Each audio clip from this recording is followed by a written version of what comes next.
Tuhan ini aku utuslah, jadikanku alat bagimu, melakukan apapun perintahmu. Halo, puji Tuhan. Sahabat Kabar Baik Indonesia yang saya kasihi dimanapun saudara-saudara berada. Jumpa lagi dengan saya pada sesi yang kedua tentang seorang pelayan altar yang berkenan di hadapan Tuhan.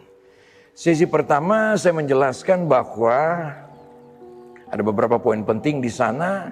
Gereja Tuhan harus melihat pelayanan praise and worship, pelayanan altar bukan sebagai pelengkap dalam kehidupan bergereja atau ibadah. Harus melihat itu sebagai bagian dari inti dari sebuah ibadah yang kita sedang lakukan. Nanti saya akan jelaskan lagi lebih dalam soal statement ini.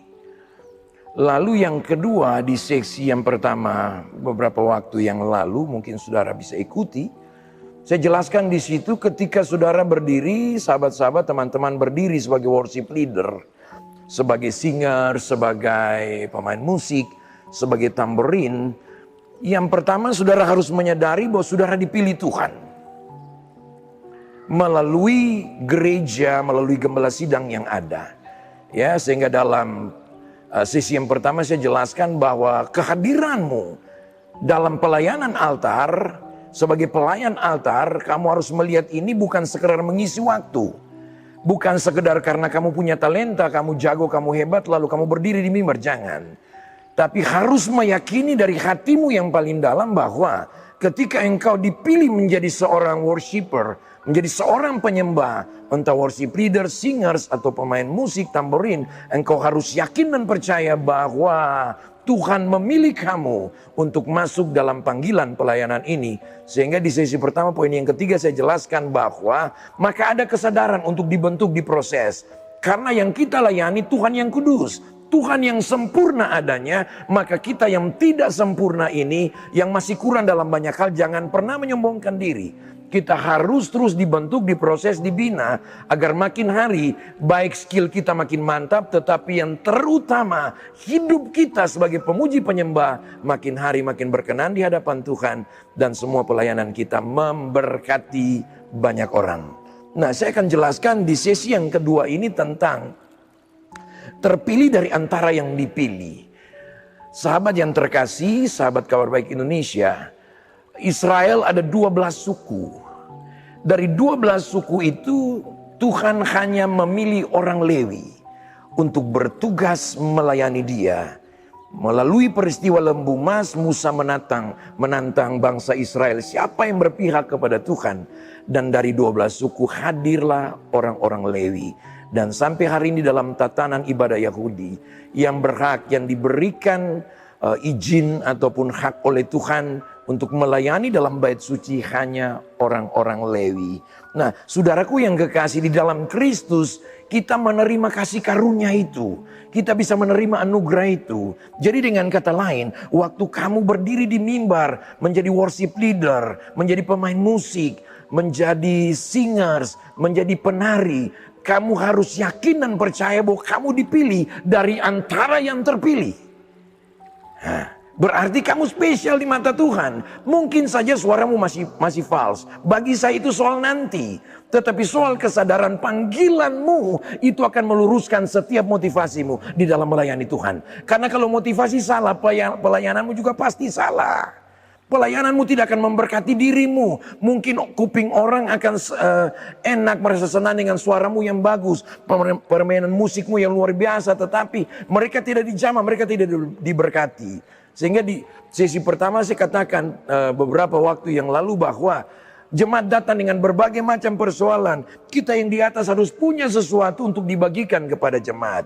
Jadi kesadaran bahwa kita dipilih ini akan terus menolong kita, menyemangati kita, memotivasikan kita untuk selalu membuat yang terbaik kepada Tuhan. Tidak pernah bosan. selalu berikan yang terbaik kepada Tuhan karena Tuhan sudah memberikan yang terbaik kepada kita. Jadi siapapun saudara, di gereja besarkah, gereja kecilkah, gereja kotakah, gereja desakah, ketika engkau masuk dalam panggilan pelayanan sebagai imam-imam musik, imam pujian, imam penari, kamu harus sadar bahwa kamu dipilih Tuhan, ditetapkan Tuhan untuk mengambil bagian dalam pelayanan ini. Sehingga akibat dari kesadaran ini maka kamu akan menghargai panggilanmu. Kamu tidak akan pernah melakukan pelayanan itu asal-asalan. Kamu selalu akan berikan yang terbaik kepada Tuhan. Dari bagian hidup yang engkau miliki, engkau selalu berikan yang terbaik. Tidak pernah ada sungut-sungut, tidak pernah ada komplain. Kapan saja gereja memberi jadwal kepadamu, engkau akan berkata, aku siap Tuhan, aku mau melayani engkau. Ya, apa yang saya bahasakan ini saya alami. Dan saya tidak pernah melihat orang Lewi tidak diberkati oleh Tuhan. Ketika kamu beri yang terbaik bagi Tuhan, dari apa yang Tuhan percayakan pada dirimu, Tuhan akan berikan yang terbaik juga bagi kamu. Jangan harap upah dari gembala, jangan harap upah dari gereja, berharap kepada Dia yang memilih dan menetapkan kamu, maka pada waktunya Tuhan akan berikan yang terbaik bagimu. Apa yang saya katakan saya alami. Saya lagi syuting ini di antara saya di pinggir-pinggir tidak terekam kamera. Beberapa teman hamba Tuhan yang tahu latar belakang saya.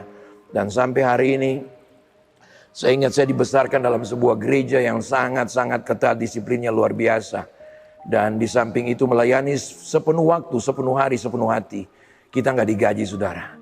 Tapi tidak pernah komplain, tidak pernah bersungut-sungut karena kita sadar bahwa Tuhan yang memiliki kita. Dan sepanjang kita melayani dalam ketulusan, berkat Tuhan tidak pernah berhenti atas orang-orang Lewi yang melayani dalam ketulusan. Ini sesi yang kedua. Saudara simpan ini bisa diputar lagi supaya engkau makin hari makin dilengkapi. Sehingga lewat program sahabat kabar baik ini engkau semakin diberikan pencerahan sehingga panggilan pelayananmu dalam pelayanan altar makin hari makin mempermuliakan Tuhan, makin hari makin memberkati banyak orang. Nanti juga saudara bisa lihat di video yang akan kami persembahkan kepada saudara, ada nomor-nomor kontak di situ dan mungkin ada hal-hal yang perlu dipertanyakan, bisa hubungi kami sehingga bisa ada komunikasi. Kerinduan kami cuma satu, agar gereja Tuhan dalam pelayanan praise and worship-nya makin hari makin mempermuliakan nama Tuhan. Ya, sekali lagi bukan soal gereja besar, gereja kecil, gereja kota atau gereja desa, soal hati yang siap melayani Tuhan. Puji Tuhan, Tuhan Yesus memberkati kita sekalian. Shalom. Nyatakan kebenaran.